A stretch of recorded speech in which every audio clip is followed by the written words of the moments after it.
Hello दोस्तों, कैसे हैं आप सब।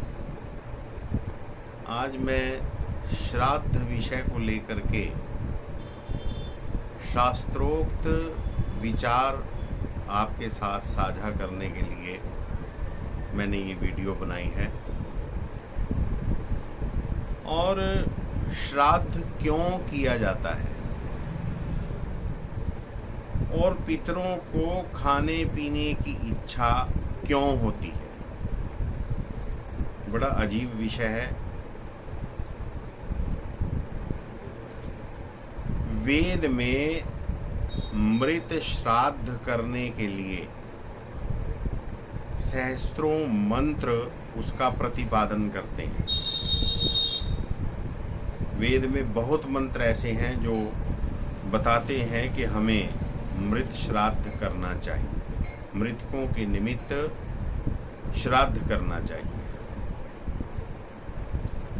मृत्यु हो जाने के बाद सूक्ष्म शरीरधारी जीव, समझने की बात है,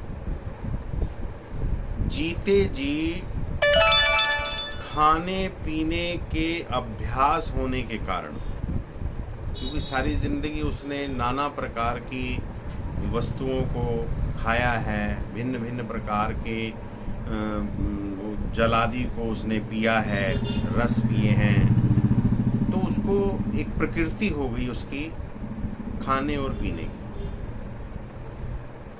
उस सारी जिंदगी के अभ्यास के कारण परलोक में भी इंद्रियों के विषयों की वो अभिलाषा करता है कि मुझे कुछ मिले। शरीर उसके पास है नहीं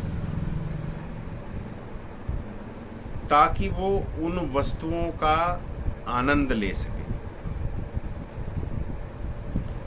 उन वस्तुओं का स्मरण कर कर के वह जीवात्मा बहुत दुखी होता है और याद करता रहता है कि हाँ, मैंने ये भी खाया है, मैंने लड्डू भी खाए हैं, मैंने पूरी भी खाई है, मैंने खीर भी खाई है, काश मुझे मिले। ऐसा उसको संताप होता है क्योंकि मिलती तो है नहीं, शरीर उसके पास है नहीं, खाए कैसे। अब इसको उदाहरण से इसी तरह से समझ सकते हैं कि कोई साधारण आम व्यक्ति जो बचपन से अंधा नहीं था या कोई बचपन से बहरा नहीं था, भगवान ना करे अच्छी उम्र में आने के बाद किसी हादसे में वो अपनी आंखें गंवा बैठे या कानों से सुनने की शक्ति उसकी खत्म हो जाए किसी भी कारणवश,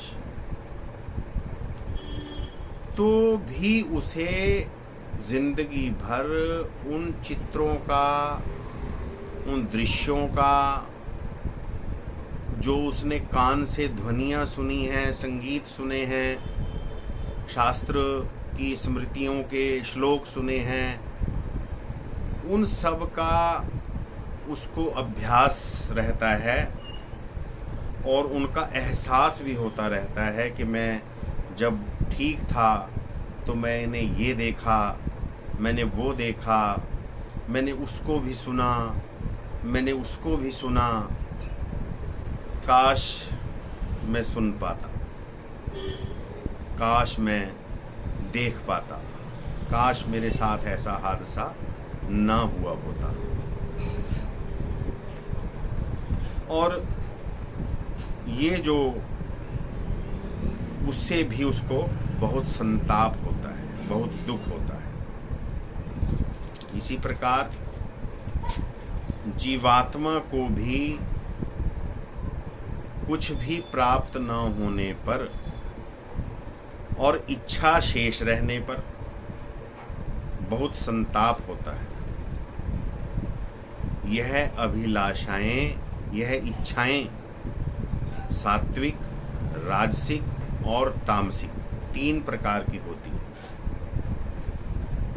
इसी प्रकार अपने अपने कर्मों के अनुसार जीवात्मा देव, पितर, भूत, प्रेत, पिशाच आदि भली बुरी अनेक प्रकार की योनियों में प्रविष्ट होता है और मगर उसकी जो इच्छाएं हैं वह खत्म नहीं होती। इच्छाएं उसकी खाने की, पीने की शेष रहती हैं। इंद्रियों का उपभोग करने की इच्छाएं उसकी शेष रहती हैं।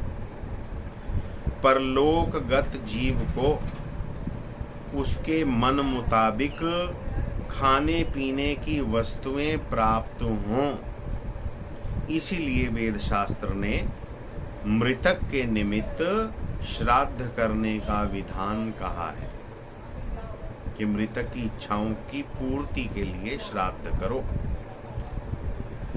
विष्णु स्मृति के अंदर लिखा है, देवत्वे यातना स्थाने तिर्यग योनौ तथैव च। देवत्वे यातना स्थाने तिर्यग योनौ तथैव च मनुष्ये च तथाप्नोति श्राद्धम यत्तम स्वबांधवै। ये विष्णु स्मृति में स्पष्ट लिखा है।